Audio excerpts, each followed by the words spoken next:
ఏపీకి ఫండింగ్, తెలంగాణకు pending. So ఇక్కడ వాస్తవానికి ఇక్కడ విషయం ఏంటంటే మరి ఏం చేస్తున్నట్టు, తెలంగాణ నుంచి బీజేపీ కేంద్ర మంత్రులు ఇద్దరు ఉన్నారు, కిషన్ రెడ్డి ఉన్నాడు, బండి సంజయ్ ఉన్నాడు. మరి మీరు ఏం బిక్తున్నట్టు, ఏం చేస్తున్నట్టు? అది తెలంగాణకు నిధులు తీసుకురారు, అరే మెట్రోకి సంబంధించి దాని పర్మిషన్ తీసుకురారు. అరే ఒక్క ప్రాజెక్టు కన్నా తెలంగాణలో ఒక్క ప్రాజెక్టు కన్నా మీరు జాతీయ హోదా కల్పించిర్రా? కనీసం నరేంద్ర మోడీతో మాట్లాడిర్రా?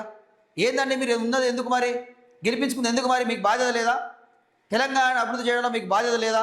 ఇక లేదంటే ఇక పెద్ద పెద్ద మాటలు మాట్లాడతారు. ఇక చర్చలకు రా, సెక్రటరియట్ దగ్గరికి రా, మాట్లాడుకుందాం, తెలంగాణ కట్టిందేందో కేంద్రం ఇచ్చిందేందో అని చెప్పి మాట్లాడతారు. కానీ ఎవడు కూడా చర్చలకు రాడు, ఎవడూ మాట్లాడాడు. ఎంతసేపు ఉన్న పేపర్ స్టేట్మెంట్లు ఇస్తారు. సో రేవంత్ రెడ్డి నువ్వు కూడా ఇట్లా ఆరోపణలు చేసుడు కాదు. సో నిధులు రావాలంటే మీ తెలంగాణలో ఉన్న కాంగ్రెస్ ఎంపీలు మరి రాజీనామా చేయరు. బీజేపీ ఎంపీలు కూడా కేంద్ర మంత్రి కిషన్ రెడ్డి, బండి సంజయ్ మీకు దమ్ముంటే మీరందరూ రాజీనామా చేయండి. తెలంగాణకు ఎట్లా నిధులు రావో చూద్దాం. ఇక తెలంగాణకు నిధులు ఎట్లా రావో చూద్దాం. అదే మోడీ వస్తాడు, అదే అమిత్ షా వస్తాడు, తెలంగాణకు వచ్చి వంగి వంగి దండాలు పెట్టి మరి నిధులు కేటాయిస్తారు. మరి రాజీనామా చేసే దమ్ము మీకున్నదా? గెలిపించుకునే దమ్ము తెలంగాణ ప్రజలకు ఉన్నది. రాజీనామా చేసే దమ్ము మీకున్నదా? సో దీనికి మాత్రం తప్పుడు ఉండదు. ఇక ఇలాంటి సవాళ్ళు స్వీకరించారు. ఇక ఏమైనా ఒకరి మీద ఒకరు ఆరోపణలు చేసుకుంటారు.